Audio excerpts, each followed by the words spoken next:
Кыргызстан Airbus H145 үлгүсүндөгү дагы бир тигучак сатып алды. Президент Садыр Жапаров өлкөгө келген экинчи жаңы Airbus H145 тигучагында өзү айланып учуп сыноодон өткөрдү. Аталган техника өзгөчө кырдаалдар министрлигинин балансына өткөрүлүп берилди. Жаңы техниканы колдонуу кырсыктардын алдын алууга жана алардын кесепеттерин жоюуга, ошондой эле өзгөчө кырдаалдарга чара көрүү убактысын кыскартууга мүмкүндүк берет.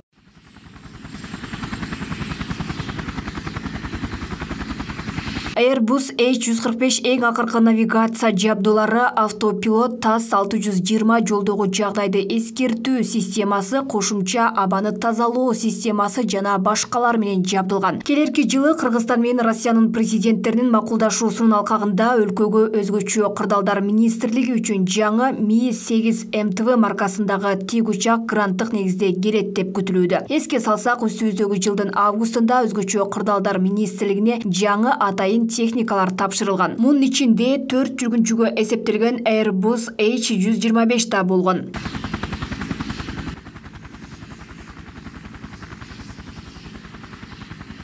Август айына чейин өзгөчө кырдаалдар министрлигинин өзүнүн тигучагы жок болгон. Акыркы тигучагы эскилиги жеткендигине байланыштуу 2011 жылы колдонуудан алып салынган. Андан кийин тоо таштардагы куткаруу иштерин коргоо министрлигинин тигучактарын жалдап аткарып келген. Эми эскилиги жеткен техникалардын ордун заманбап үлгүдөгү учактар толуктады.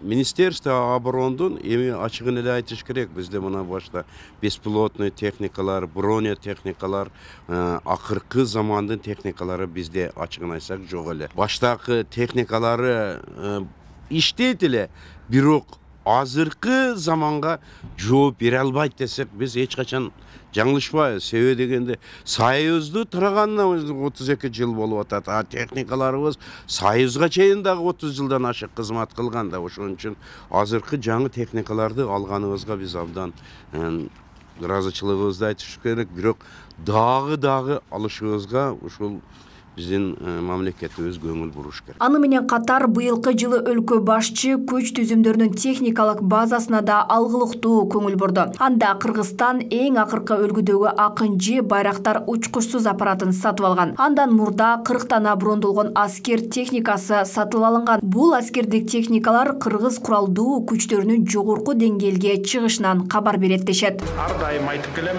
Кыргызстан тынчтыкты сүйгөн өлкө. Биздин куралдуу күчтөрүбүздү күчтөндүрүүгө болгон аракеттерибиз коргонууга гана багытталарын баса белгилеп кетейин. Бул жерде кайсы бир деңгээлде башка адамдарга таасир этүү, башка өлкөлөргө таасир этүүнүн бир ыкмасы катары колдонсо болот. Бул биринчи жагы.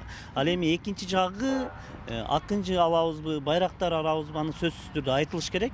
Болгону анын санын айтпаш керек. Ошонун негизине мына бюджеттин эсебинен акыркы жылдары мына жакшы техникалар алынат. Бул сөзсүз түрдө алыныш керек. Бул биринчи көрсөтүлгөндүгү элге жарнамалаган себеби биринчи элге дух берет, экинчи аскер кызматкерлерине дагы мындай патриоттук духун көтөргөнгө жакшы эле ыкма деп ойлойм. Буга чейин президент Садыр Жапаров былтыр күзүндө Кыргызстан бир жылда аскердик техникасын жаңыртууга жана оңдоого баш аягы $100 миллион бөлгөнүн, Орусия менен Турциядан дрондор алынып жатканын билдирген. Аны менен бирге аскер техникалары инвентаризация болорун да кошумчалаган. Алмагүл Эркебай кызы, Белеки Мусаев, Ош ТВ.